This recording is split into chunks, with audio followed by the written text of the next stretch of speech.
தேவ பிள்ளைகளே, கர்த்தருடைய பிள்ளைங்க பொங்கல் பண்டிகை கொண்டாடலாமா கொண்டாடக்கூடாதா? ஏற்கனவே கொஞ்சம் சொல்லியிருப்பேன். கொஞ்சம் வசனங்களோடு உங்களோடு பேசும்படியாக விரும்புகிறேன். நேற்று ஒரு குரூப் வாட்ஸ்அப்பில் பார்த்தேன். அவர் சொல்கிறாரு, நான் 7 வருஷம் பைபிள் காலேஜ் படிச்சுவேன், எனக்கு கிரீக்கிலேருந்து ஈப்ரோலேருந்து எல்லாம் தெரியும்.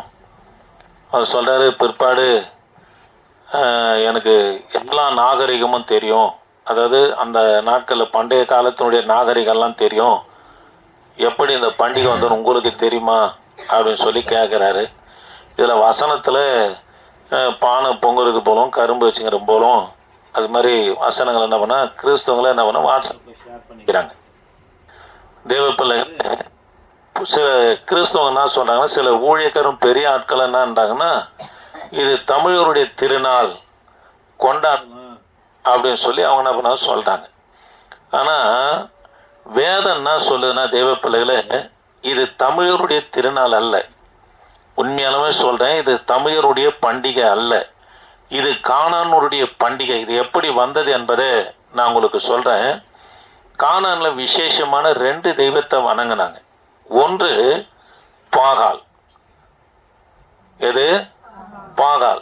இது பார்த்தீங்கன்னா ஆண் தெய்வம். என்ன தெய்வம்? இது வந்து ஆண் தெய்வம். இதுதான், அதாவது மழையும் பனியும் சூரியனும் தருகிறது என்று சொல்லி, ஆகவே இஸ்ரவேல் ஜனங்க இதை வழிபட்டதுனால தான் ஆண்டவர் எலியா தீர்க்கதரிசி மூலியமாக 3 வருஷமா 6 மாதமும் மழை இல்லாதபடி கர்த்தர் நம்ம வானத்தை அடைச்சார். கர்த்தரே தெய்வம் பாகால் அல்ல என்று சொல்லி இஸ்ரவேல் ஒப்பு கொடுத்த பிற்பாடு தான் கையளவு மேகம் பாருங்க பெருமழையை கர்த்தர் நம்ம ஏற்படுத்தி தந்தார். அதனால தேவ பிள்ளைகளே, இது கானானியர் மழைக்காகவும் பனிக்காகவும் வெயிலுக்காகவும் எதை வணங்குவாங்கன்னா, ஆண் தெய்வமாய் காணப்படுகிற பாகாலை வணங்குவாங்க. ஆகவே விளைச்சலை அறுவடை செய்து வருஷத்துக்கு ஒரு முறை அதுக்கு என்ன பண்ணுவாங்கன்னா கெடா வெட்டி பண்டிகை கொண்டாடுவாங்க. இதுதான் எதுக்கு பண்டிகை கொண்டாடுவாங்க? பாகாலுக்கு கொண்டாடுவாங்க. பாகாலுடைய மனைவி பேர் பார்த்தீங்கன்னா அஸ்தரோத் என்று சொல்லி சொல்லப்பட்டு இருக்கிறது. கவனிக்கலாம். இந்த அஸ்தரோத் தெய்வம் பார்த்தீங்கன்னா பெண் தெய்வம், அதாவது பாகாலுடைய மனைவி என்று சொல்லப்பட்டிருக்கு. இந்த தெய்வத்தை எதுக்காக கானானியர் வழிபடுவாங்கன்னா, இப்போ 30 மூட்டை நெல் கொடுக்கணும், சரியா விளைச்சல் இல்லை, 10 மூட்டை கொடுக்குது, 5 மூட்டை கொடுக்குது, பூச்சி அரிச்சிச்சு, உழைப்பெல்லாம் அதாவது வீணா போயிடுச்சுன்னா அந்த அந்த அஸ்தரோத் தெய்வம் எப்படி இருக்கு என்பதை உங்களுக்கு வரைஞ்சி போறேன் பாருங்க, கவனிக்கலாம். அது எப்படி இருக்குன்னா இப்படி இருக்கும். அது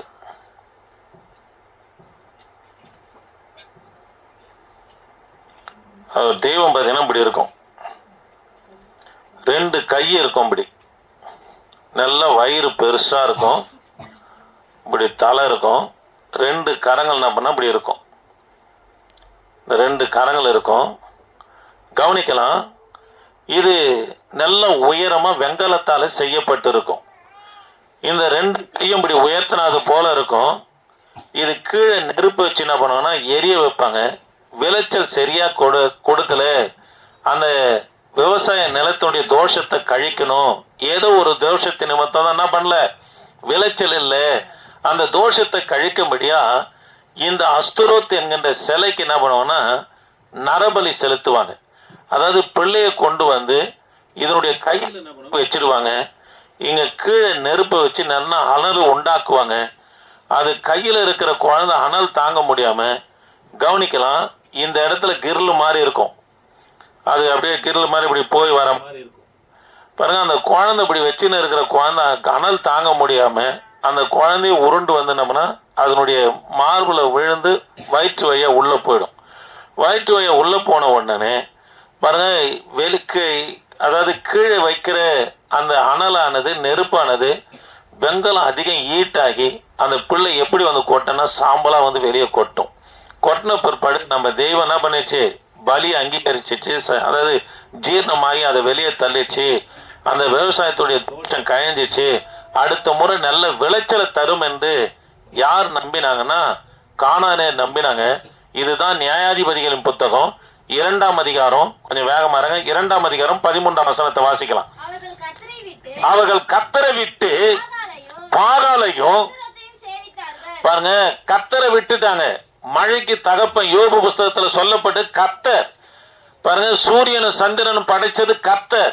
ஆனா யாரால இது உண்டாகிறது என்று விரும்பினா, அதாவது கானானேயர் வழிபட்டாங்கன்னா பாகால தான், அதாவது சூரியனும் சந்திரனும் பிற்பாடு மழையும் கொடுத்து அதாவது விளைச்சலை உண்டாக்குறது என்று என்ன பண்ணா நம்பினாங்க. ரெண்டாவது, சரியான விளைச்சல் கொடுக்கல, அதாவது போதுமான அறுவடை இல்லை என்று சொன்னா அதனோட தோஷத்தை கழிக்க முடியாது. எதுக்கு பலி செலுத்துவாங்க? அஸ்தரோத்துக்கு, அதனுடைய மனைவி பெண் தெய்வத்துக்கு நம்ம பலி செலுத்துவாங்க. பாருங்க, இப்படி வைப்பாங்க. அந்த குழந்தை கொஞ்சம் திடகாத்திரமா இருந்து சீக்கிரம் வளரலன்னா அந்த அஸ்தரோத் தெய்வத்தை வழிபடுகிற அந்த கோயில் பூசாரி என்ன பண்ணா, ஒரு அடி நீளமுள்ள கத்தியை குழந்தை காயப்படுத்திக்கிட்டே இருப்பான். அந்த குழந்தை அந்த வலி தாங்க முடியாம என்ன பண்ணா வந்து விழுந்துரும். அதனுடைய ரத்தத்தை கொண்டு வந்துதான் என்ன பண்ண, ஜனங்கள் மத்தியில, கானானிய ஜனங்கள் மத்தியில காமித்தோன்னே அந்த கத்தில இருக்கிற ரத்தத்தை தொட்டு நெத்தில என்ன பண்ண பொட்டாக வைத்தாங்க. இப்படி வந்தது தான் பொட்டு.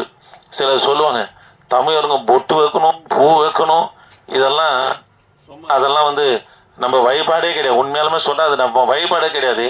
அது கானானுடைய பழக்க வழக்கம்னா, அதாவது அது இஸ்ரவேலுக்குள்ள நம்ம காணப்பட்டது. அல்லேலூயா. தேவ பிள்ளைகளை கவனிக்கலாம்.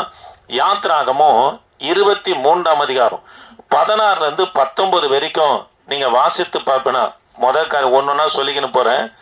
இது தமிழருடைய திருநாள் அல்ல. இது யாருடைய பண்டிகை? கானானுடைய வழிபாடு.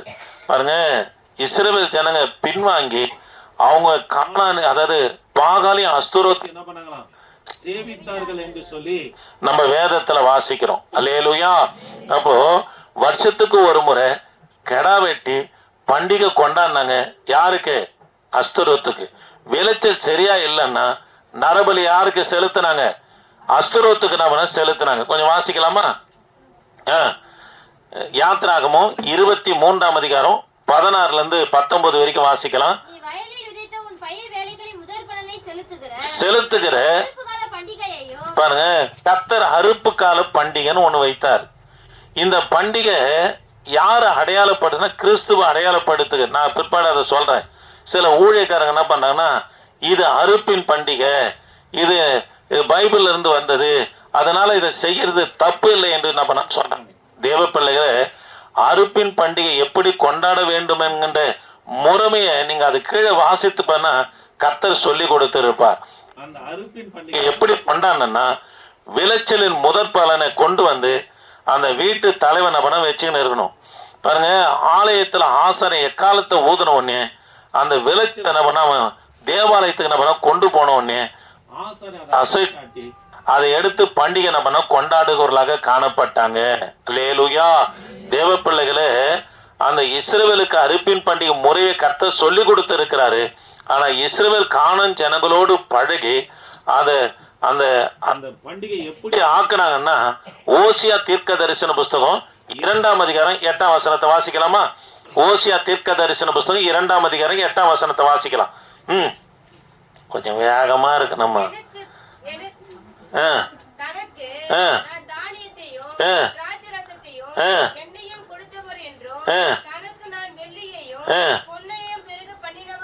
சரி, அப்படியே இருங்க. இப்ப முதல்ல எதை வாசித்தீங்க? யாத்ராகமும் 23:16ல இருந்து 19 இல்லையா? பாருங்க, இது என்ன பண்டிகை? அறுப்பின் பண்டிகை எப்படி கொண்டாட வேண்டும் என்பதை கர்த்தர் சொல்லி கொடுக்கிறார். அதாவது விளைச்சலின் முதற் பலன் என்ன பண்ண, குடும்பத்தாலும் வைத்திருக்கும் போது எக்கால சத்தம் கேட்ட உடனே அதை ஆலயத்துக்கு கொண்டு போய் ஆசாரனுடைய கையில கொடுத்த உடனே ஆசாரன் அந்த முதற் பலனை அசை காட்டி அதை இடித்து அதில் அப்பம் சுட்டு கர்த்தருக்கு நம்ம பண்டிகை கொண்டாடினாங்க. அது எதற்கு அடையாளம்னா, எப்படி விளைச்சலின் முதற் பலன் ஆசாரனுடைய கைக்கு போகிறதோ அதே போல கர்த்தருடைய ரகசிய வருகை நாட்கள்ல எக்கால சத்தம் கேட்கப்படும். யாரெல்லாம் விளைச்சலின் முதற் பலனாய் கர்த்தருக்கு காணப்படுறாங்களோ எப்படி அது ஆசானுடைய கைக்கு விளைச்சலின் முதற் பலன் போகிறதோ, அதே போல ஆயத்தமா இருக்கிற பிள்ளைங்க யாரா இருக்கிறாங்கன்னா விளைச்சலின் முதற் பலனா இருக்கிறார்கள் என்று சொல்லி வெளிப்படுத்தின விசேஷம் 7ஆம் அதிகாரத்தில் என்ன பண்ணா இதை குறித்து வாசிக்கிறோம். அல்லேலூயா. அப்போ எப்படி விளைச்சலின் முதற் பலன் எக்கால சத்தம் கேட்ட உடனே ஆசானுடைய கைக்கு போகிறதோ, ஆயத்தமில் இருக்கிற கர்த்தருடைய பிள்ளைங்க எடுத்துக்கொள்ளப்பட்டு மத்திய ஆகாயத்துல கர்த்தரை சந்தித்து என்றென்றும் அவரோடு இருக்க முடியாது கர்த்தர் பரலோகத்தில் கொண்டு போயிடுவார். ஆமென். இதற்காக இதனுடைய அடிப்படையில தான் கர்த்தர் அறுப்பின் பண்டிகை கொண்டு வந்தாரே தவிர பொங்கல் பண்டிகைக்காக இல்லைங்க. இதை ஊழியர் என்ன பண்றாங்கன்னா இதுக்காக தான் பண்டிகை, இது ஒரு அறுப்பின் பண்டிகை, நம்ம கொண்டாடினா தப்பு இல்லைன்னு சொல்றாங்க. தப்புங்க அது. அல்லேலூயா. கவனிக்கலாமா? வாசிக்கலாமா? ஓசியா ஓசியா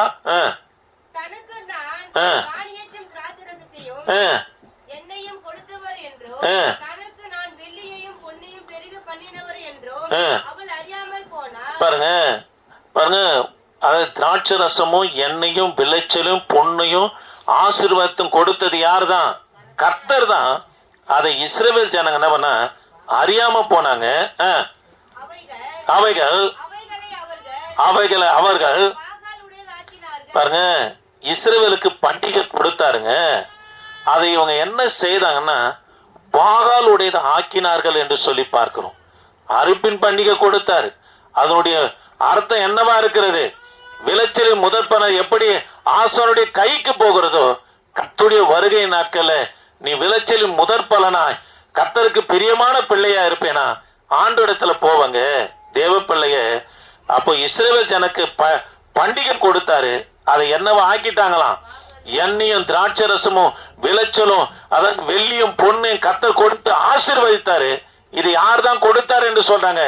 பாகால் கொடுத்தது என்று நம்ம சொல்றாங்க. இதுக்கு காரணம் என்னன்னா 7ஆம் அதிகாரம் 8ல இருந்து 9 வரைக்கும் நீங்க அதே ஓசியா தீர்க்க தரிசன புஸ்தகம் 7ஆம் அதிகாரம் 8ல இருந்து 9 வரைக்கும் வாசித்து பார்ப்பனா இஸ்ரவேல் ஜனங்க புறஜாதி ஜனங்களோடு பழகி பழகி அவங்க எப்படி பண்டிகை கொண்டு வந்தாங்களோ, அதாவது அஸ்துரோத்துக்கும் பாகாலுக்கும் எப்படி பண்டிகை கொண்டாங்களோ அதே போல அறுப்பின் பண்டிகை அவங்க மாற்றிட்டாங்க. அததான் சொல்லப்படுது, எண்ணெயும் திராட்சை ரசமும் விளைச்சல நான் கொடுத்தும் அதை இஸ்ரவேலுக்கு பண்டிகை கொடுத்தேன், அதை யாருடையதாக மாற்றினாங்களாம்? பாகாலுடையதாக மாற்றினார்கள் என்று நம்ம சொல்லப்பட்டு இருக்கு. இதுக்கு காரணத்தை சொல்றாரு பாருங்க 7ஆம் அதிகாரம் 8ல இருந்து 9. எப்பிராயிம் பாருங்க அந்நிய ஜனங்களோடு கலந்து இருக்கிறான்.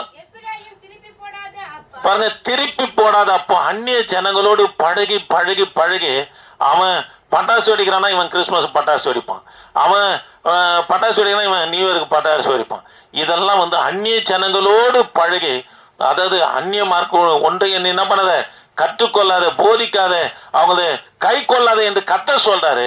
ஆனா இவங்க பாத்தீங்கன்னா அந்நிய ஜனங்களோடு கலந்து பாருங்க அந்த கர்த்தருடைய பண்டிகையை யாரோடையதான் மாற்றிட்டாங்க? பாகாலோடையதான் மாற்றிட்டாங்க. ஆகவே ஆண்டவர் சொல்றாரு தேவ பிள்ளைகளை, இவன் அந்நிய ஜனங்களோடு கலந்து அதாவது கர்த்தருடையதை அதாவது பாகாலோடையதான் மாற்றியதுனால ஆண்டவர் சொல்றாரு அவன் திருப்பி போடாத அப்பம் என்று சொல்றார். அரை வேக்காடுன்னு சொல்றார். தேவ பிள்ளைகளை ஊழியக்காரனா இருக்கட்டும் விசுவாசியா இருக்கட்டும் அதெல்லாம் தப்பு இல்லை. அது தமிழருடைய பண்டிகை. ஒரு ஊழியக்காரர் என்கிட்ட சண்டையே போறாருங்க, உனக்கு அதாவது நாகரிகம் தெரியுமா, இன்னாருடைய நாகரிகம் தெரியுமா? நாகரிகமா இருக்கட்டும் பாருங்க ஊழியக்காரா இருக்கட்டும் அவங்க வேதமா மாறிட முடியாது. வேதம்னா சொல்லுது அதன் பிரகாரம் செய்தாதான் அது பண்டிகை. அல்லேலூயா. அப்படி இல்லைன்னா நீங்களும் நான் என்னவா இருக்குன்னா திருப்பி போடாத அப்பங்களாக காணப்படுகிறோம். அல்லேலூயா அல்லேலூயா. சரி கவனிக்கலாம். அந்த நாட்கள்ல இருக்கிற ஒரு 20 வருஷத்துக்கு முன்னாடி இருக்கிற பரிசுத்தவான்கள் அதை கொண்டாடினாங்களா? ஊழியக்காரங்க கொண்டாடினாங்களா? இல்ல அப்போஸ்தலர்கள் கொண்டாடினாங்களா? இல்லையே. ஆனா இப்ப இருக்கிறவங்க பாத்தீங்கன்னா உலகத்துக்கு தக்கவார். உண்மையை சொல்றேன்னா முதல்ல எல்லாம் எதிர்த்தாங்க. மேல இருக்கிற ஆட்சி அது போல இருந்ததுனால நம்ம டிவிக்கு எங்கட ஆபத்து வந்துட போன்னு இவங்களும் 2 கரும்பை வச்சு பானி பொங்க விட்டாங்க. உண்மைங்க, இது உண்மைங்க. பாருங்க அவங்களையும் தலை தட்டி பழைக்க முடியா ஊழியக்காரங்க மாறினாங்க. இதை பார்க்குற விசுவாசிகளும் ஐயாவே செய்யறாரு நம்ம செஞ்சான உண்மையாலுமே கர்த்தர் விசாரிப்பாருங்க. நீ நான் உலகத்துக்குரியவர் இல்லைங்க, பரலோகத்துக்குரிய மக்களா இருக்கிறோம். ஆண்டவர் சொன்ன நீங்க உலகத்தார இல்லாதபடினால உங்களை என்ன பண்ணுவாங்களாம், பகைக்கதான் செய்வாங்கன்றாங்க. நீ அவங்க தலையை தட்டி போகணும்னு நினைச்சுன்னா கர்த்தர் ஒரு நாளும் உன்னை விசாரிக்காம விடவே மாட்டார். கர்த்தருடைய பிள்ளைங்க அந்த காரியத்தை என்ன பண்ணக்கூடாது, செய்யவே கூடாதுங்க. அல்லேலூயா. சரி, கவனிக்கலாமா? ரெண்டாவது காரியத்தை சொன்னேன். முத காரியம் சொன்னேன். இது யாருடைய பண்டிகை? கானானுடைய பண்டிகை. யாருக்கு அதை கொண்டாடினாங்க? பாகாலுக்கு கொண்டாடினாங்க. விளைச்சல் சரியில்லைன்னா நரபலி எதுக்கு செலுத்தினாங்க? அஸ்தரோத்துக்கு செலுத்தினாங்கன்னு சொன்னேன். இரண்டாவது தேவ பிள்ளைகளை, இந்த அறுப்பின் பண்டிகையை இவங்க யாருடையதான் ஆக்கிட்டாங்க? பாகாலுடையதான் மாற்றிட்டாங்க. கர்த்தர் கொடுத்தாரு. அது மாற்றுவதற்கு காரணம் என்னன்னா, இவங்க என்ன ஜனங்களோடு போய் பழகினாங்க? அந்நிய ஜனங்களோடு பழகினாங்க. பேசலாம் பழகலாம் ஒன்றும் இல்லைங்க, அவங்களுடைய காரியத்தை கற்றுக்கொள்ள கூடாதுங்க. அதை கொண்டு வந்து நம்மளுடைய விசேஷங்களில் ஏற்றக்கூடாதுங்க. அல்லேலூயா. ஒருத்தர் பட்டாசு வச்சார், அதுனா தப்பானார். கிறிஸ்மஸுக்கு வாழை மரத்தை காட்டுறாருன்னா அப்படின்றேன். இது எப்படி பக்க கண்ணு விடுதோ அது போல் சபையில் பக்க கண்ணாக விடனார். இதெல்லாம் உலகத்துக்கு ஒத்து போவாங்க. கர்த்தருடைய வேதத்துக்கு புறம்பான ஒரு காரியத்தை செய்து அந்த ஆராதனையில் எங்கே கர்த்தர் பிரியப்படுவார்? ஒரு 2 வாழை மரம் வாங்கினேன், அதுக்கு ஏன்னா ஜனங்களுக்கு செஞ்சுட்டு போயிடலாங்க. அல்லேலூயா. சரி, கவனிக்கலாம். உபாகமம் 4ஆம் அதிகாரம் 2வது காரியம் என்ன சொன்னேன்? அறுப்பின் பண்டிகை யாருடையதான் மாத்திட்டாங்க? பாகாலுடையதான் மாத்திட்டாங்கன்னு சொன்னேன். இந்த அறுப்பின் பண்டிகை எதுக்கு அடையாளம்? அப்புறம் கர்த்தருடைய வருகை நாட்கள்ல நீங்களும், அதாவது விசேஷமான 7 பண்டிகை இருக்குது. அந்த 7 பண்டிகையும் யாருக்கு நிழலாட்டமா கொடுக்கப்படுனா, இயேசு கிறிஸ்துக்கு நிழலாட்டமா கொடுக்கப்பட்டு இருக்குது. புரியுதுங்களா? அப்ப இந்த அறுப்பின் பண்டிகை எதுக்கு அடையாளம்னா, எக்கால சத்தம் தொனிக்கும் போது எப்படி முதற் பலனை ஆசாருடைய கைக்கு கொண்டு போவாங்களோ, அதே போல கர்த்தருடைய வருகை நாட்களை கர்த்தருடைய சத்தம் கேட்குங்க. நம்ம மத்திய ஆகாயத்துல சந்திக்கப்பட்டு ஆண்டோடத்துல என்றொன்றும் இருக்கும்படி போகும்படியா ஏற்படுத்தப்பட்ட ஒரு பண்டிகை தான்.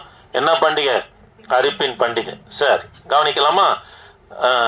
உபாகமம் 4ஆம் அதிகாரம் 19ஆம் வசனமும் செப்பன்யா தீர்க்க தரிசன புஸ்தகம் 1ஆம் அதிகாரம் 5ஆம் வசனம். உபாகமம் 4:19. உபாகமம் 4:19.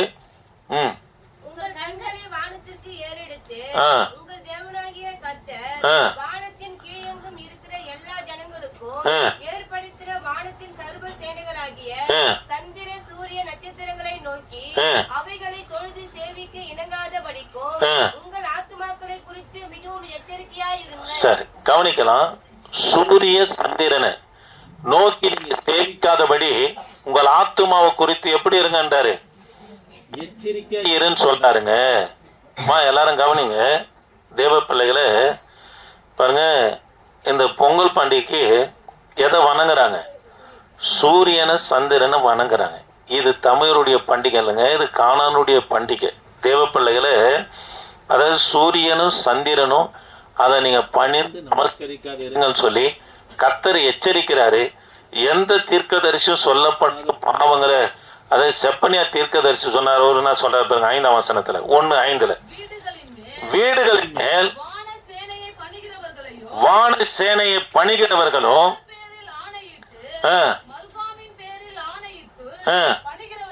பணிகிறவர்களையும்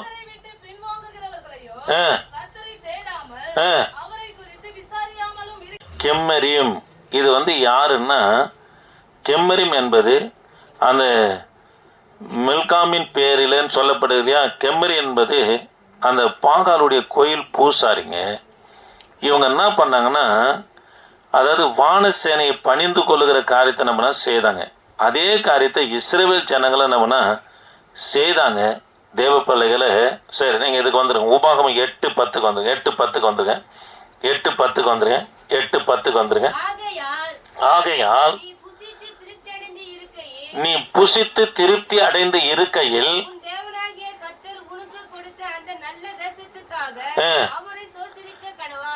கவனிங்க. இப்ப 4:19 வந்துருங்க. 4:19 உபாகமம் 4:19 வந்துருங்க. இப்ப புரியும். உங்க கண்களை வானத்திற்கு ஏறெடுத்து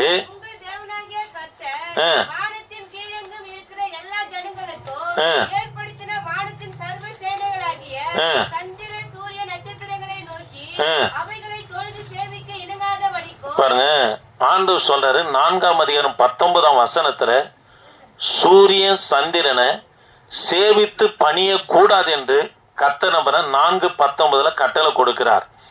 அதே உபாகமும் 8ஆம் அதிகாரம் 10ஆம் வசனத்துல என்ன சொல்றாருன்னா, ஆகையால் நீ புசித்து திருப்தி அடைந்து இருக்கையில் உன் தேவனாகிய கர்த்தர் உனக்கு கொடுத்த எல்லா தேசத்திற்காகவும் கர்த்தர் என்ன பண்ண ஸ்தோத்திரம் செய்ய கடவா என்று நம்ம சொல்றார். தேவ பிள்ளைகளை எல்லாரும் கவனிக்கலாம்.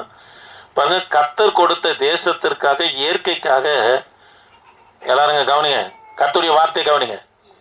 கர்த்தர் கொடுத்த தேசத்துக்காக, விளைச்சலுக்காக, இயற்கைக்காக, சூரியன் சந்திரனுக்காக கர்த்தரை துதிக்கணுமே தவிர அவைகளை வழிபடக்கூடாது என்று சொல்லி உபாகமம் 8ஆம் அதிகாரம் 10ஆம் வசனத்துல இந்த இடத்துல சொல்லுகிறத பார்க்கிறோம். ஆமே, நாம் குடியிருக்கிற பகுதியில் இயற்கை கர்த்தர் கொடுத்து விவசாயத்தை அல்லது விளைச்சலை ஆசீர்வதிப்பாரானா இயற்கைக்கு நன்றி சொல்லக்கூடாதுங்க.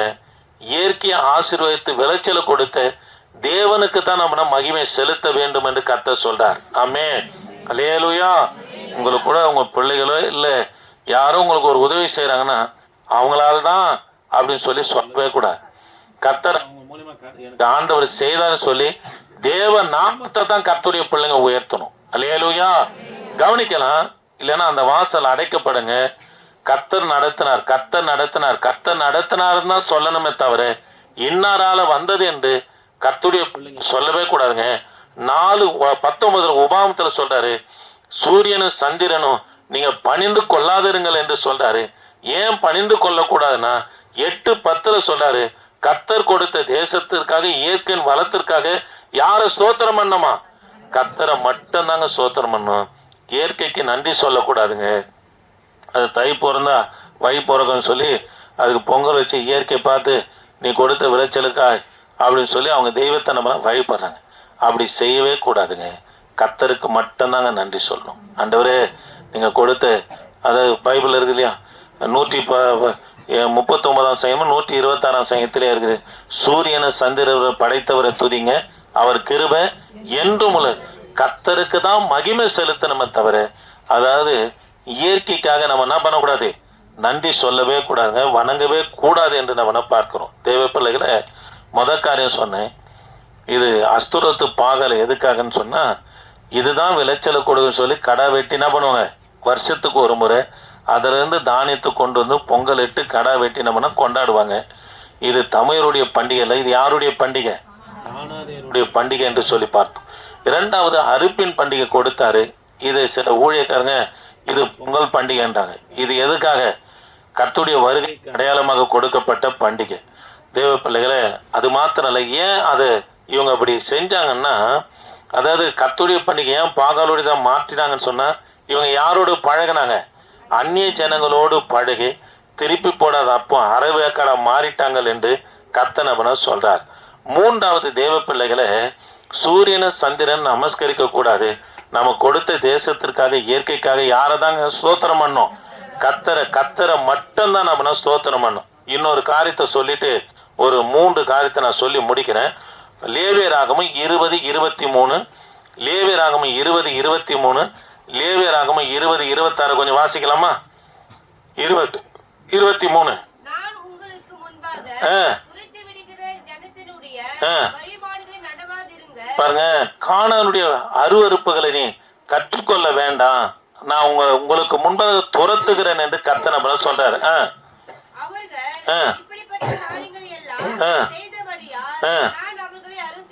பாருங்க, அவங்கள என்ன பண்ணாதீங்க, உங்களுக்கு முன்பாக துரத்தி விடுகிற கானானுடைய வழிபாடுகள் எல்லாம் கற்றுக்கொள்ளாதீங்க.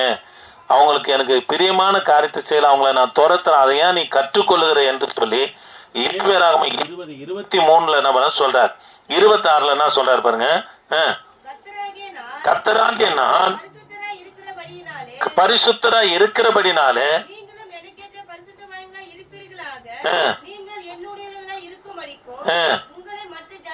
போதும் கவனிக்கலாம். நம்முடைய ஆண்டவர் பரிசுத்தருங்க. அவருடைய பிள்ளைகளா இருக்கிற நாமளும் பரிசுத்தமா இருக்கணும். அதுதான் மற்ற ஜனங்களை விட்டு கர்த்தர் பிரித்து கொண்டு வந்து உன்னை சபையில உட்கார வச்சுக்கிறாருங்க. அல்லேலூயா.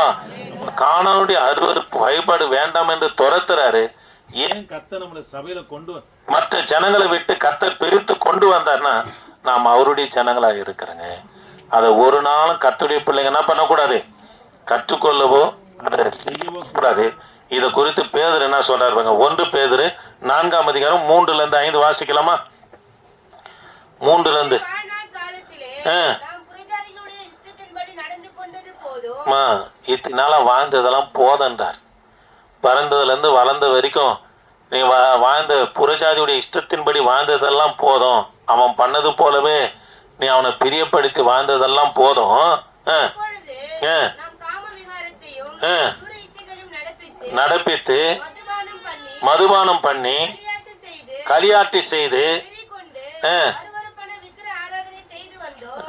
அந்த துன்மார்க்க உலகிலே அவர்களோடு கூட நீங்கள் விடாமல் இருக்கிறதுனாலே அவர்கள் ஆச்சரியப்பட்டு உங்களை தூஷிக்கிறார்கள். போதும் கவனிக்கலாம். தேவ பிள்ளைகளை, நீங்க அங்க இருந்தீங்க, பழைய வாழ்க்கை வேணாம் என்று கர்த்தர் கொண்டு வந்துட்டார். நீங்க திரும்ப அவங்கள அழைக்கும் போது, அந்த பண்டிகைக்கு அந்த விசேஷங்களுக்கு அழைக்கும் போது, இல்லை அவங்க கொடுக்கிற பலகாரம் இதெல்லாம் வேண்டாம் என்று சொல்லும் போது அவங்க உங்களை தூஷிப்பாங்களாம். அந்த 3ஆம் வசனத்தை வாசிங்களேன். இல்ல 5 வாசிங்க. நீங்க அந்த துன்மார்க்கமான உலையில பாருங்க, அவங்க சொல்றாங்க நீங்க வாங்கல, அதுக்காக வைராக்கியமா இருக்கிறீங்கன்னு சொன்னா அவங்க உங்களை என்ன பண்றாங்களாம் பாருங்க, அவங்க உங்களை என்ன பண்ணுவாங்களாம், ஆச்சரியப்பட்டு என்னடா அது நம்ம சொன்ன எல்லாவற்றையும் செஞ்சுன்னு இருந்தாங்க, நம்ம கூட நமக்கு முன்னாடி பாருங்க எல்லாம் பண்டிகை அது முன்ன நிற்கும், இப்போ வரவே மாட்டுது, ஆச்சரியப்பட்டு உங்களை என்ன பண்ணாங்களாம், தூஷிக்கிறாங்க. இதுதாங்க கிறிஸ்துவ வாழ்க்கை. சென்ற வாழ்நாட்கள்ல பாருங்க, புறஜாதியுடைய இஷ்டங்களின்படி நடந்தது போதும், அவங்க செய்தது போல நீ செஞ்சதெல்லாம் போதும், இனி அது வேண்டாம். அந்த துன்மார்க்க உலையில அவங்களோடு கூட நீங்க விழாததுனால அவங்க என்ன பண்றாங்களாம், ஆச்சரியப்படுறாங்க. நமக்கு முன்னாடி இவங்க எல்லாம் கோயிலு குளம் சுத்தின்னு இருந்தாங்க, பண்டிகை நமக்கு முன்னாடி வீட்டாண்டி எல்லாத்தையும் செய்வாங்க, இப்போ செய்யலையே வரலையேன்னு சொல்லி என்ன பண்ண ஆச்சரியப்படணும். ஒன்று குறித்து இல்லை நம்மளை விட இவங்க முதல்ல இருக்கிறாங்கன்னு சொல்லவே கூடாதுங்க. ஆச்சரியம் பண்ணுங்க. உன்னை குறித்து வைராக்கியம் உன்னுடைய வைராக்கியத்தை குறித்து நம்ம அவங்க ஆச்சரியம் பண்ணுங்க. இந்த முதல்ல இந்த கிராமத்தில் இந்த ஆண்டவரை வழிபட்டவங்க அவங்க தங்கச்சி குடும்பத்தில் அங்கேருந்து சர்ச்சைக்கு போயிட்டு வரும்போது 4 பானி பிடிச்சின்னு வரும், எனக்கு அப்படியே தலையில் அடிச்சின்னு போவோம். இங்கேருந்து போகும்போது அவங்க எப்படிங்க ரட்சிப்புக்குள்ளே வருவாங்க? வந்தாங்களா? வரவே இல்லை. அதனால் சென்ற வாழ்நாள் நாட்களில் நீங்கள் செய்தது போதும், திரும்ப துன்மார்க்கமான உலையில் நீங்கள் விழாமல் இருக்கிறதுனால அவங்க என்ன பண்ணுவாங்களாம், ஆச்சரியப்படணும். இவங்க எப்படிலாம் இருந்தாங்க, எப்படிலாம் வந்தாங்க, வரலன்னு சொல்லி ஆச்சரியப்பட்டு, அதாவது இப்போ தான் போய் கிறிஸ்துவ இருந்தா இவன் ஆடுற ஆட்டத்தை பாரு, உன்னை தூஷிக்கணுமா? ஆமாங்க, உன்னை தூஷிக்கணுங்க. யாரும் உங்களை சொல்லிக்கிறாங்களா? லேலுயா அப்போனா நீங்கள் கிறிஸ்துவங்க. அப்படி இருந்தால் தான் நீங்கள் கிறிஸ்துவங்க, இல்லைன்னா கிறிஸ்துவ வழிபடுறதுக்கு அடையாளம் இல்லைங்க. சரி கவனிக்கலாம், ஒன்று ஒன்றா சொல்லி வரேன். இது பாகாலுக்கு வழிபடுகிற காரியம், கானானுடைய பழக்க வழக்கம். ஆண்டவர் அறுப்பின் பண்டிகை கொடுத்தாரு, பண்டிகை எப்படி கொண்டாடணும்னு கற்றுக் கொடுக்குறாரு.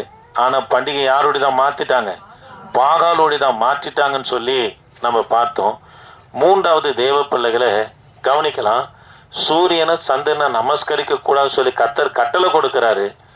ஆண்டவர் கொடுத்த இயற்கைக்காக தேசத்திற்காக தேவனுக்கு நன்றி சொல்லணும் தவிர அதுக்கு ஒரு பண்டிகை வச்சு கொண்டாடக்கூடாதுன்னு சொல்லி கர்த்தர் போதிக்கிறாரு. பாருங்க, 4வதாக தேவ பிள்ளைகளை அவங்களுடைய அருவருப்பு என்ன பண்ண வேணாம், கற்றுக்கொள்ள வேண்டாம். காரணம்னா கர்த்தர் அங்கேருந்து உன்னை வேறு பிரித்து கொண்டு வந்து தம்முடைய பிள்ளைய உன்னை ஏற்றுக்கொண்டாராம். அவர் பரிசுத்தராம், அவரை போல இருக்கணுமா. இதை தான் பேதுரு சொல்றாரு. கடந்த நாட்களை துன்மார்க்குடைய இஷ்டங்களின்படி வாழ்ந்தது, அவங்களுடைய வழிபாட்டின்படி நடந்தது, இதெல்லாம் போதும், முடிஞ்சிச்சு, இனி வேணாம். நீ வைராக்கியம் பாராட்டி வரலனா உன்னை குறித்து அவங்க என்ன பண்ணுவாங்களாம், ஆச்சரியப்பட்டு உன்னை தூஷிக்கணுங்க. அப்பதான் நீங்க யாரா இருக்கிறீங்கன்னா கிறிஸ்துவ பிள்ளைகளா இருக்கிறீங்க. ஆமே, அல்லேலூயா. சரி, நம்ம ஒரு பொங்கல் கொண்டாடலாமான்னு கேட்குறேன். கொண்டாடலாம். சங்கீதங்களின் புத்தகம் சங்கீதங்களின் புத்தகம் 4ஆம் அதிகாரம் 1ஆம் வசனத்தை வாசிக்கலாமா? எதுக்கு நமக்கு பொங்கல் வரணும்னு சொல்றேன், கவனி. நீதியின் தேவனே, என் நீதியின் தேவனே, நான் கூப்பிடுகிறேன், எனக்கு செவி கொடு. எனக்கு செவி கொடு. சங்கீதம் 51 45 நான் என்ன வசனம் சொன்னேன்? 4:1 சொன்னா மன்னிக்கணும். 45 சங்கீதம் 45:1. என் இருதயம் நல்ல விசேஷத்தினால் பொங்குகிறது. மா, நமக்கு எதுல பொங்கணும்னா நல்ல விசேஷத்தினால நம்முடைய இருதயம் என்ன பண்ணமா பொங்கணும். ஆனா உங்களுக்கு இது பொங்காது, அங்க பொங்கதான் பாப்பிக்கும். அது சரி, சைடில் நான் உங்களுக்கு சொல்றேன், அதெல்லாம் நம்ம செய்யவே கூடாதுங்க. எத்தனையோ பேர் எனக்கு தெரியும் இப்படி மறைச்செல்லாம் எடுத்துன்னு போனாங்க. இப்போ அவங்க அந்த அந்த மிருக ஜீவங்களே இல்லாதபடி இருக்கிறத நான் பார்க்குறேன். அதனால கத்தருக்காக வைராக்கியமா இருக்கணும் ஆண்டோடைய பிள்ளைங்க. அல்லேலூயா, அல்லேலூயா. சார் கவனிக்கலாம் தேவ பிள்ளைகளை. நமக்கு எதுக்காக பொங்கணும் என்பதை சொல்றேன் கேளுங்க. சாலமோனுக்கு நிச்சயதார்த்தம் நடக்குது பாருங்க. முறைப்படி சாலமோனுக்கு நிச்சயதார்த்தம் நடக்கும்போது பாடப்பட்ட சங்கீதம் தான் அந்த எகிப்து ராஜா ஷீஷாவுடைய மகளை போஷாக்கா ஷோஷானிம், அது வேற. ஷோஷானிம் சொன்னா அது லீலி மலர்னு அர்த்தம். அந்த அந்த ஷீஷாக் ராஜாவுடைய மகளை முறைப்படி திருமணம் செய்கிறார். அந்த நிச்சயதார்த்தத்துக்கு பெண்ணிடத்துல அது வாய்ப்பிறப்ப கேட்குறாங்க. ஏம்மா, உங்களுக்கு சாலமோனை பிடிச்சிருக்குதா இல்லையான்னு கேட்டவுடனே அதுக்கு அந்த அம்மா என்ன சொல்றாங்க பாருங்க. என் இருதயம் உங்க வீட்டுக்கார பார்த்தா பொங்குமா, கழுதி போட்டுங்க டங்குன்னு. அடப்பாவி, இல்லைன்னா மனைவி பார்த்தா உங்களுக்கு பொங்கணும். பொங்குதா? பொங்குச்சானா உனக்கு பொங்கல் தான். கவனிக்கலாம். சாலமோன் சொல்ற, அதாவது அந்த எகிப்திய பெண்ணு சொல்றாங்க, வாய்ப்பிறப்ப கேட்க உனக்கு சாலமோனை பிடித்து இருக்குதான்னு கேட்டவுடனே நல்ல விசேஷத்தினால என் இருதயம் என்ன பண்றான் பொங்குகிறது. சொல்லுகிறேன் பாருங்க. இவரை பார்த்ததுனால என் இருதயம் பொங்குகிறது. இதனால என் வாய் எப்படி பேசுமா? விரைவாய் எழுதுகிற எழுத்தானி. எதனால சாலமோனை பிடிக்குதுன்னா 3ஆம் வசனத்துல சொல்றாங்க பாருங்க. சௌரியவானே. சரி, 2ல இருந்து வாசிங்க. 2 வாசிங்க பாருங்க. எத்தனையோ பேர் என்ன பார்க்க வந்தாங்க. எல்லா மனுபுத்திரரை பார்க்கிலும் நீர் மகா சௌந்தரியம் உள்ளவர்.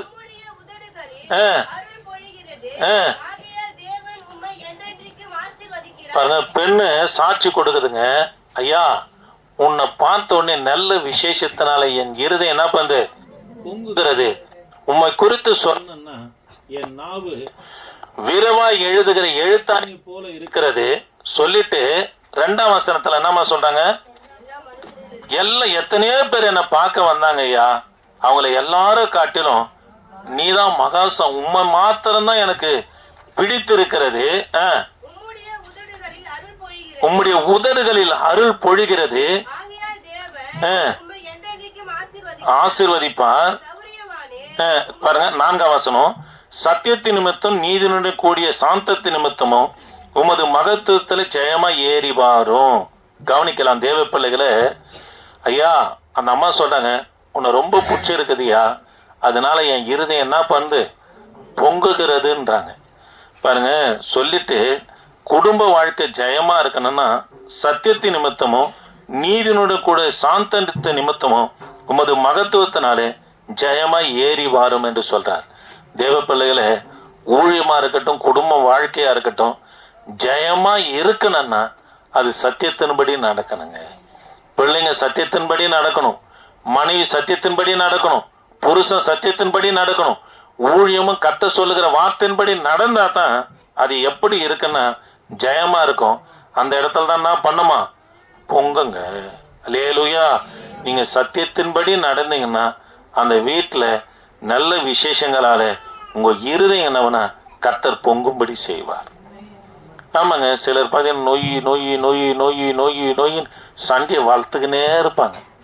நேற்று கூட ஒரு பிரச்சனை வந்து, நீ என்ன பேசி என்னத்த பண்ண போற, ஒன்றும் பண்ண முடியாது, அனுசரித்து போ, குடும்பம் நல்லா இருக்குன்னு தான் சொல்லி அனுப்பிச்சேன். அதனால் தேவ பிள்ளைகளை, நல்ல விசேஷத்தினால இருதயம் பொங்கணும், வீட்டில் நல்ல விசேஷங்கள் நடக்கணும், ஆஸ்வதிக்க பண்ணனா அந்த குடும்பம் எப்படி இருக்கணும், சத்தியத்தில் நடக்கணுங்க, அங்கே தாங்க பொங்கும். அல்லேலூயா. நடப்பீங்களா? அல்லேலூயா. சரி, இரண்டாவது காரியம் சங்கீதங்களின் புத்தகம் 75:8. 75:8. அதனால் வாங்க கவனிங்க, சத்தியத்தை பாருங்க. என்னை எப்படி அவர் அப்படி பேசலான்னு கேட்காதீங்க. என்னை எப்படி அவர் அப்படி பேசலாம்? நம்ம கொடுக்க ஸ்திரீகளுக்குன்னு சில பிரமாணங்களை பேதரும் கொடுக்குறார், வேதத்திலும் கொடுக்கப்பட்டது. உன் சாந்தம், உன் மன அமைதல் தான் அவங்கள என்ன பண்ணுமா, ரட்சிக்கும் என்று சொல்லப்படுது. ஆனால் நீங்கள் எடுத்துக்கிறீங்க பட்டயத்தை, அந்த மனுஷன் எப்படிங்க ரட்சிப்புக்குள்ளே வருவான்? பின்வாங்கி தாங்க போவாங்க. சத்தியம் என்ன சொல்லுதோ, ஆண்டவரே உம்முடைய வார்த்தைக்கு ஒப்பு கொடுங்க, உம்முடைய வார்த்தைக்கு ஒப்பு கொடுங்க. உங்களுக்கு ஒரு சாட்சி கூட தாமிரத்தில் நடந்த ஒரு சாட்சியை சொன்னாங்க பாருங்க. குடிச்சிட்டு காவலை படுத்துன்னு இருப்பாங்க. அந்த ஆள் கூட்டினது சுத்தம் பண்ணி வீட்டில் எடுத்துன்னு வைப்பாங்க. ஒவ்வொரு நாளும் ஆலயத்துக்கு போவாங்க, வசனத்தை கேட்பாங்க, கண்ணீரோடு ஜெபம் பண்ணாங்க. அவங்க அக்கா வந்து கேட்குறாங்க, பல வருஷம் கழிச்சு வசதி ஆகிட்டாங்க, குடிகாரன் வீட்டுக்கு எங்கே வர்றதுன்ட்டு வராமையே இருந்தாங்க. பல வருஷம் கழிச்சு வந்து கேட்குறாங்க, எதாம்மா அவங்க வீட்டுக்காரு இங்கே காவலை பார்த்துருப்பானுங்க அக்கா, ஒரு நாள் எங்கள் வீட்டுக்கு காவலை பார்த்துருந்தார். இப்போ போய் பாரு, அந்த காவலை எங்கள் பக்கத்தில் எங்கள் ஊழியக்காரோடு நின்று மெக்காப்பன்ல சுவிசேஷம் அறிவிச்சுன்னு இருக்காருன்னாங்க. உங்கள் கண்ணீர் நிச்சயமாக மாற்றங்க. அதனால் சத்தியம் என்னவோ, வேதம் என்னவோ, அதன் பிரகாரம் குடும்பத்தையும் நடத்தணும். இதுதான் சாமுவேலை குறித்து சொல்லப்படுது. வார்த்தையினால கர்த்தர் அவருக்கு தன்னை என்ன பண்ணாராம், வெளிப்படுத்தினார். வேதத்தை படிப்பார், வார்த்தை வெளிப்படும், அதன் பிரகாரம் செய்தார். தான் முதல் பெயர் சபை வரைக்கும் அவர் கீர்த்தியாய் காணப்பட்டதுங்க அவர் ஊழியம். அதனால சத்தியம் என்ன சொல்லுதோ அதன் பிரகாரம் குடும்பத்தையும் ஊழியத்தையும் உங்க பிள்ளைகளை நீங்க நடத்துவீங்கன்னா பொங்குங்க. அல்லேலூயா, அல்லேலூயா. சரி, 75:8 முடிச்சிடு. திரும்ப வாசிங்கம்மா. பாருங்க, கலங்கி பொங்குகிற நிறைந்த மதுபான பாத்திரம் யார் இடத்துல இருக்குதான்? கர்த்தரிடத்துல இருக்கு. துன்மார்க்கரும் அது வண்டல்களை என்ன பண்றாங்களாம், உறிஞ்சி கொடிக்கிறாங்களாம். இப்ப ஆண்டுடைய கரத்துல என்ன இருக்குதான்? பொங்குகிற. அதை திரும்ப வாசிங்க, ஒழுங்கா வாசிங்க. கலங்கி பொங்குகிற மதுபான பாத்திரம் கர்த்தருடைய கரத்துல இருக்குதான். மதுபானம் குடிக்கலாமா, குடிக்கூடாதா? குடிக்கலாம்னா நீங்களே வாங்கின்னு வருவீங்க. போய் எனக்கு காணிக்க ஆரம்பத்தில் வாங்கிட்டு வந்தாங்க, பாக்கெட் எனக்கு. ஏம்மா இது வாங்கின்னு வரக்கூடாதும்மா, நீ வேற கம்முனிரியா, இது எங்கேயுமே கிடையாது, இது அடிச்சு பாரு நல்லா இருக்கும். இது இங்கே நடந்து நம்ம சபையில் நடந்தது ஆரம்பத்தில். சரி, குடிக்கலாமா, குடிக்கூடாதா? ஏன் குடிக்கூடாது? குடிக்கூடாதுன்றவங்க கையை தூக்குங்க. நான் கொஞ்சம் பேர் தான் தூக்கிறீங்க, மொத்தம் குடிக்கலாம். குடிக்கலாமா, குடிக்கூடாதா? ஏன் குடிக்கூடாது? வசனத்தை சொல்லுங்க. மதுபானத்தினால மழங்கி திரிகிற ஒருவனும் ஞானவான் அல்ல. நீ மதுபானம் குடிச்சா நியாயத்தை புரட்டுவாய். மதுபானம் பார்க்கறதுக்கு பளபளப்பாய் தோன்றும், அது எப்படி இறங்குமா, மெதுவா இறங்கும். முடிவில் அது என்ன பண்ணுவான், விரியனை போல தூண்டும். அப்போ இது கர்த்தருடைய ஆலயம். இது மதுபானத்தினால என்ன பண்ணக்கூடாதுன்னா நிறையப்பட்டு அது விஷமா மாற்றக்கூடாது என்று சொல்லி வேதம் சொல்லுது. அதனால மதுபானம் குடிக்க கூடாதுங்க. ஆனா கர்த்தருடைய கரத்துல என்ன இருக்குதான், பொங்குகிற மதுபானம் இருக்குது. ஏன் மதுபானத்தை வைத்து இருக்கிற துன்மார்க்க வண்டலை உறிஞ்சி குடிக்கிறாங்கன்னா, அவருடைய மூலமொழி உங்களுக்கு விரோதமாக எழும்புகிறவன் எப்படி குடிகாரன் நிதானம் இல்லாமல் ஆடிங்க எடுப்பானோ அவன் நிதானம் இல்லாமல் போயிடுவான்னு சொல்றார். அல்லேலூயா. அதனால உங்களுக்கு விரோதமா யாரு பேசாம கூட நீ நிதானம் இல்லாம ஆயிடுற. அங்க எங்க சொல்லி அவனுக்கு முன்னாடி நிதானம் இல்லாம நீ ஆடிக்கணும் வர. அது மாதிரி பண்ணவே இங்க நடக்காத சம்பவமாங்க. எங்க அம்மாவை கேட்காத்தா, என்ன கேட்காத்தா, எங்க மனைவியை கேட்காத்தா, எவ்வளோ கேட்டாங்க. எல்லாத்தையும் காதில் வாங்க. இந்த எல்லையை விட்டு போகிறதுக்குள்ள எசப்பா அது தனிஞ்சன்னு ஜெபம் பண்ணிங்கன்னு போவோம். அவங்களுக்கு இப்படி நடக்கணும் அப்படி நடக்கணும் கத்தரத்தில் கேட்டதே கிடையாதுங்க. எசப்பா என் மனசில் இருக்குது, என் சிந்தனை இருக்குது, அது போயிட்டோம்ப்பா. அவங்க கேட்டதெல்லாம் மறந்துன்னு ஆண்டவர், அவங்க ரட்சிப்புக்குள்ளே வரணும் ஆண்டவர், ஜபந்தாங்க பண்ணுவேன். கவனிங்க, ரட்சிக்கிறவங்கள ரட்சித்தாரு. இப்போ அவங்க மதுபானம் பண்ணால் ஒரு மனுஷன் எப்படி நிதானம் இல்லாமல் ஆடிக்கினுக்கிறாங்க. எப்படா இவங்க நடத்துகிறாங்க, எப்படா இவங்க செய்கிறாங்க, நிதானமே இல்லாதபடி கர்த்தர் ஆக்கிடுவாருங்க. ஆமாங்க, நீ கர்த்தருக்குள்ளே இருக்கணும். உனக்கு விரோதமாக எழும்புறானா, சபைக்கு விரோதமாக எழும்புறானா, பிள்ளைகளுக்கு உன் கையின் கிரைகளுக்கு விரோதமாக எழும்புறானா, கர்த்தரை மட்டும் சார்ந்துக்க, அவன் நிதானம் இல்லாமல் ஆகிடுவான். அல்லேலூயா. குடிகாரன் எப்படி நிதானம் இல்லாமல் ஆடுறானா, அது போல் கர்த்தர் ஆக்கிடுவார். அதுதான் அது கலங்கி பொங்குகிற மதுபான பாத்திரம் யார் இடத்துல இருக்குது? கர்த்தர் இடத்துல. முடிச்சிட 3வது காரியத்தை வாசிக்கலாமா? 3வது காரியம், எரேமியா தீர்க்க தரிசன புஸ்தகம். எரேமியா தீர்க்க தரிசன புஸ்தகம் 1ஆம் அதிகாரம் 13-15, ஓசியா 11:8. ஓசியா 11:8, எரேமியா 1:13-15. கர்த்தருடைய வார்த்தை இரண்டாம் தரம் எனக்கு உண்டாகி அவர் நீ காண்கிறது என்ன என்று கேட்டார். பாருங்க, பொங்குகிற பானையை காண்கிறேன். சரி, கவனிக்கலாம் அம்மா, எல்லாரும் கவனிங்க. யூத ஜனங்க கர்த்தர் கொடுத்த பிரமாணத்தை மீறிட்டாங்க. அதில் எத்தனையோ முறை சொல்லியிருக்கிறேன், ஓய்வு நாள் பிரமாணம் முக்கியமானது. 6 வருஷம் விவசாயம் பண்ணப்பா, 7வது வருஷம் நிலம் உழுந்து இருக்கட்டும், நீ விட்டு வந்த அரிய கூட திருப்ப எடுக்காதப்பா. காரணம் என்னன்னா, அது ஏழைகளுக்கும் பரிசுக்கும் காட்டு விலங்குகளுக்கு என்னவா இருக்கணும், ஆகாரமாக இருக்கணும், நீ போவதென்னார். பாருங்க, அந்த 1 வருஷத்துக்கு அங்கே ஆடு மாடுங்க எல்லாம் போயிட்டு காட்டு விலங்குலாம் அங்கே இருக்கிற மரம் செடி கொடி தானாக விழுந்த பழத்தெல்லாம் பொறுக்கி சாப்பிட்டு அது சாணம் அது உச்சா போச்சுன்னா அந்த மண்ணை என்னவாயிடும், வளமாயிடுங்க. கர்த்தர் அந்த வளத்தை கருதி பிற்பாடு ஏழைகள் பரதேசிகளுக்கு ஆகாரம் உண்டாகணும் என்பதற்காக கர்த்தர் அந்த பிரமாணத்தை கொடுத்தார். அதனால 6வது வருஷத்துல ரெட்டிப்பான விளைச்சலை கொடுத்தார். இவன் பார்த்தான், 6வது வருஷத்துல ரெட்டிப்பாரு, 7வது வருஷம் பண்ணானான்னு சொல்லி 7வது வருஷமும் விவசாயம் பண்ண உடனே கர்த்தர் நியாயப்பிரமாணத்தை இவங்க மீறினால கர்த்தர் 70 வருஷம் பாபிலோன் சிறையிருப்புக்கு அனுப்புறார். அதை அனுப்புறதுக்கு முன்பதாக தான் கர்த்தர் சொல்றாரு, இப்போ எரேமியா கிட்ட, எரேமியாவே என்னத்தை காண்கிற ஆண்டரு, பொங்கி இருக்கிற மதுபான பானையை நான் பொங்குகிற பானையை நான் என்ன பண்ணேன் பார்க்கிறேன். அது வாய் எப்படி சாந்திச்சான், வடக்க இருக்குது. எந்த திசை சார்ந்து இருக்குதோ அந்த வழியா இருந்து பாபிலோன் தேசத்தார் வந்து யூத ஜனங்களை சிறைபிடிப்பா என்று சொல்லுகிறார். ஆமென். சரி, ஓசியா 11:8 வாசிக்கலாமா?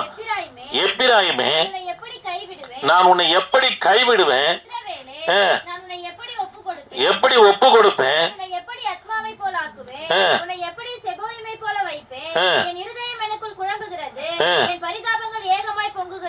பாருங்க, நீ மனம் திரும்பினா உன் மேல கர்த்தருடைய பரிதாபம் பொங்குமாங்க.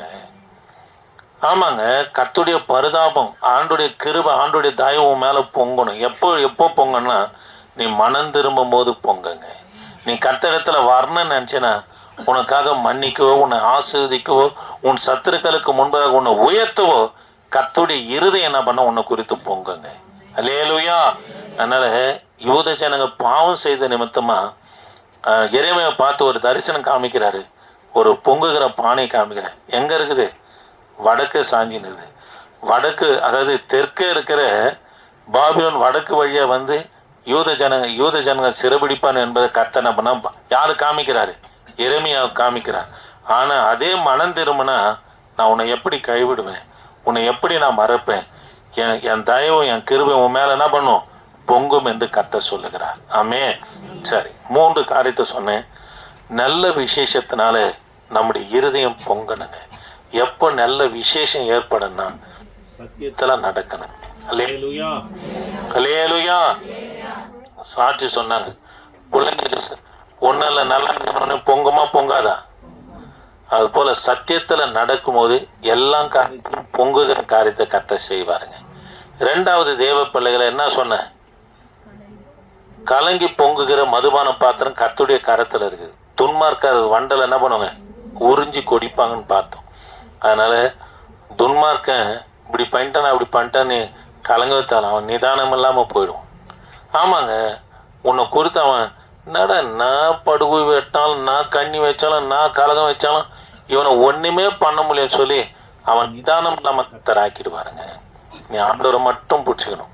3வது தேவ பிள்ளைகளை கவனிக்கலாம்.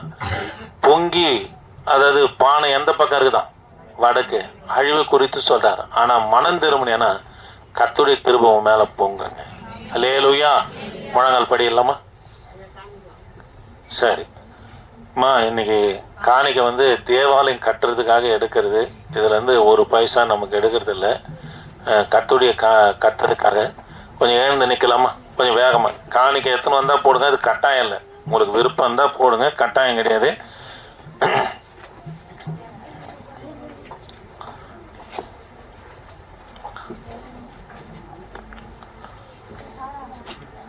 சரி, கையில காணிக்கை எடுத்துக்கலாமா?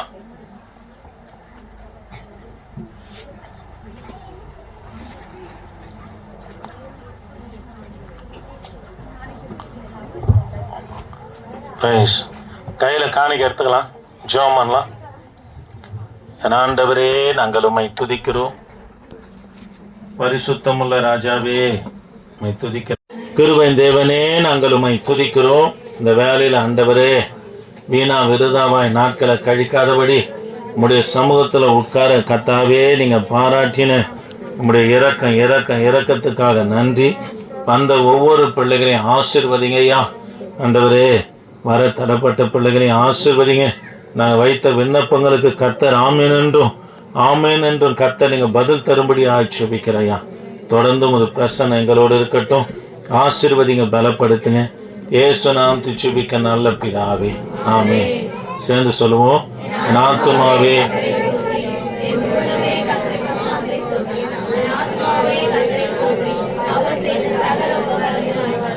ஆமென். அல்லேலூயா, அல்லேலூயா, அல்லேலூயா. சரி, கர்த்தர் உங்களை ஆசீர்வதிப்பாராக. அப்படியே உட்காருங்க.